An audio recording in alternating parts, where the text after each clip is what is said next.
mwaminifu mbele za Bwana.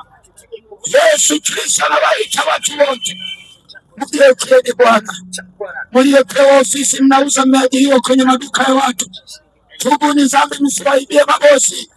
Kama mshahara hauwatoshi, mwambie bosi, niongezee mshahara. Sio wewe unacheza mchezo kwa siri, unaiba pesa ya bosi, anakulipa 300,000, kumbe mwisho unaenda kuondoka na 600,000. Dhambi hiyo mbinguni wameiona, utalipiwa kisasi. Hutaweza sikira kuja mpokea Yesu. Tubu leo, ni saa ya kutubu, ni saa ya kumpokea Yesu.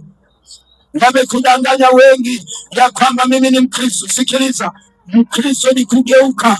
Mkristo ni kuishi tofauti na maisha ya Shetani. Lakini wewe ni Mkristo na baya pombe. Wewe ni Mkristo unauza watu kinabia. Wewe ni Mkristo unauza sigara na tumbaku. Unauza pia, unauza konyagi. Utaenda mbinguni. Unauza mawigi, ni Mkristo. Unauza rasta, unauza rangi za kucha ili wadada wamwambie Mungu nikosea kuniumba mimi hivi. Nimekuonya, damu yenu haitandaiwa kwenye mikono. Tunanawa maji Njombe, tunanawa maji.